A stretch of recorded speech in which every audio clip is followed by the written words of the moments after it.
Hello everyone, I hope you all are doing good.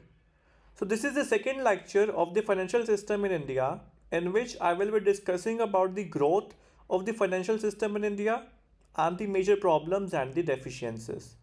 तो चलिए शुरू करते हैं without wasting any time. So growth of the Indian financial system. जो Indian financial system है उसकी ग्रोथ काफ़ी रिमार्केबल और ट्रांसफॉर्मेशनल रही है ओवर द डिकेड्स और ये रिफ्लेक्ट करता है कंट्रीज की इकोनॉमिक प्रोग्रेस को, लिबरलाइजेशन को और टेक्नोलॉजिकल एडवांसमेंट्स को. So the very first is the pre independence era. जो इंडियन फाइनेंशियल सिस्टम था ड्यूरिंग द कॉलोनियल पीरियड उस टाइम पे काफ़ी अंडर डेवलप था, काफ़ी अनफैंसी सा था और लिमिटेड इन स्कोप था.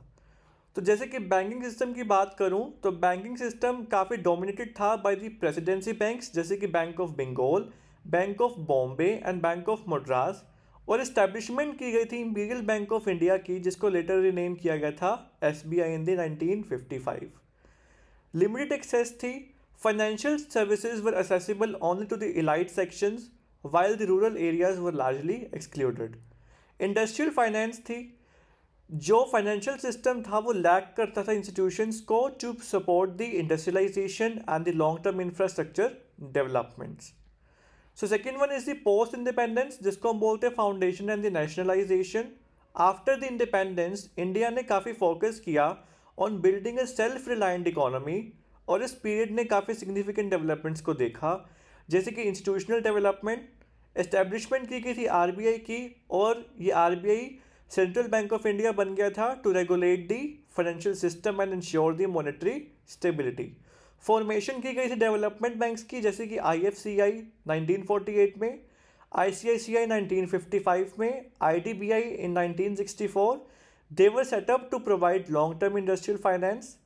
Second one is the banking sector reforms. तो नेशनलाइजेशन किया गया था बैंक्स का इन 1969 ऑफ 14 मेजर बैंक्स और उसके बाद 6 और बैंक्स को नेशनलाइज किया गया था इन 1980.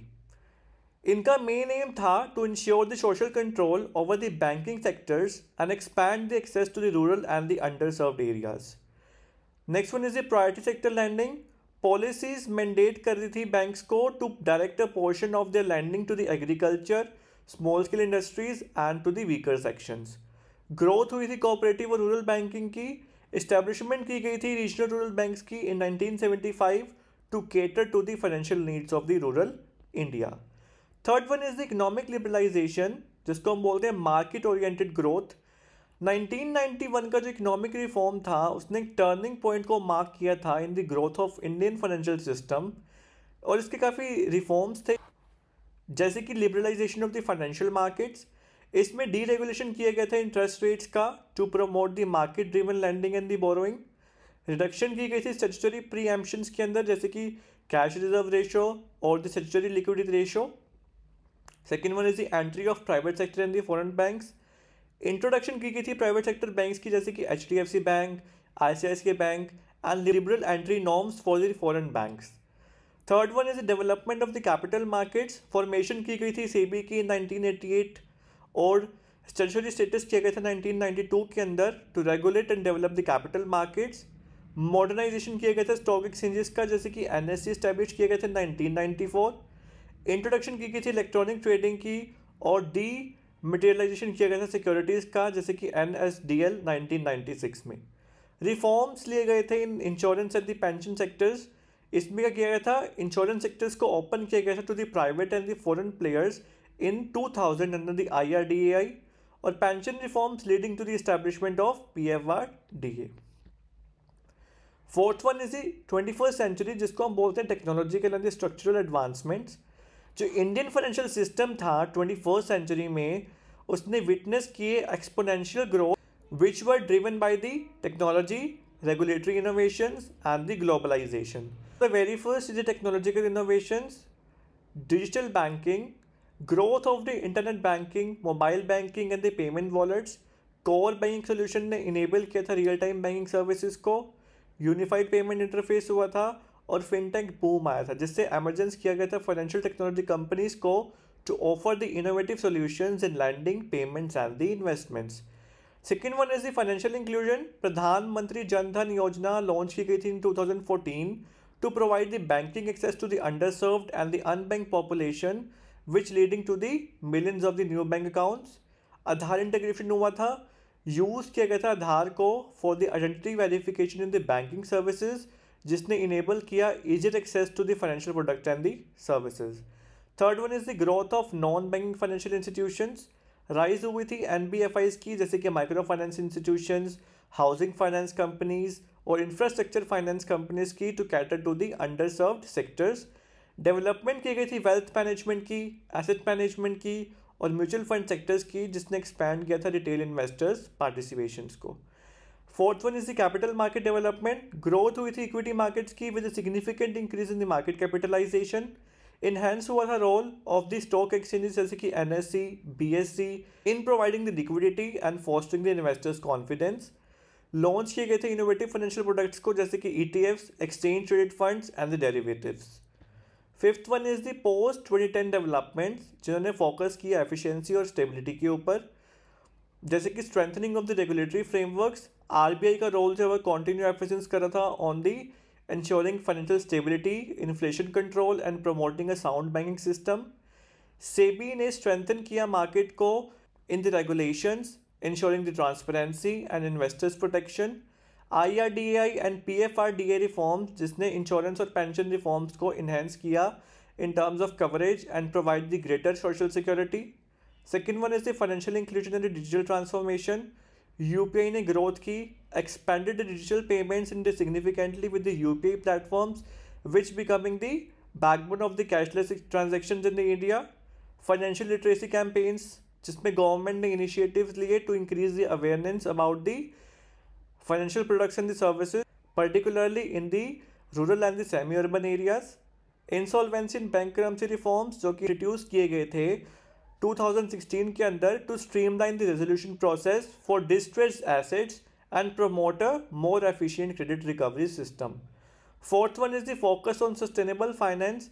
राइज हुआ था ग्रीन फाइनेंस का और सस्टेनेबल इन्वेस्टमेंट ऑप्शंस का with the institutions like the RBI and SEBI, जिन्होंने encourage किए बिजनेसेस को to adopt the responsible financing practices. Sixth one is the challenges and the future prospects. Despite with the significant growth, the Indian financial system faces several challenges, जैसे कि non-performing assets. Non-performing asset एक major issue है banking sector के अंदर, especially in the public sector banks, जो कि affect करता है lending और financial stability को. Second one is the cyber security concerns.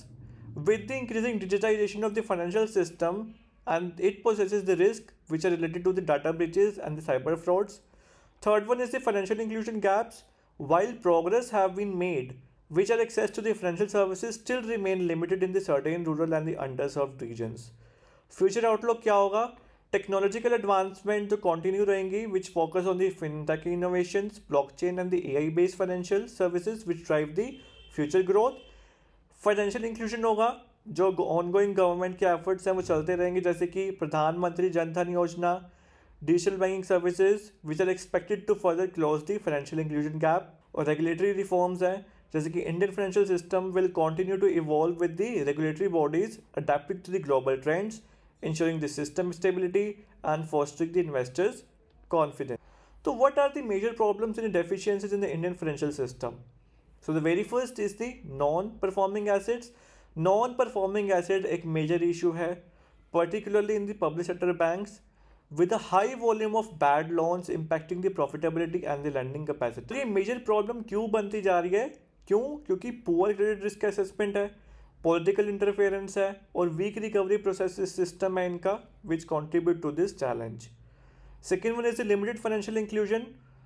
Despite the efforts like प्रधानमंत्री जन धन योजना, अभी भी एक large portion of population है, especially rural areas का, जो अभी भी formal banking services को access नहीं कर पा रहा है. Due to the financial illiteracy, inadequate banking infrastructure, or lack of trust in the formal institutions which hinder the broader inclusion. Third one is the lack of credit accessibility for the MSMEs.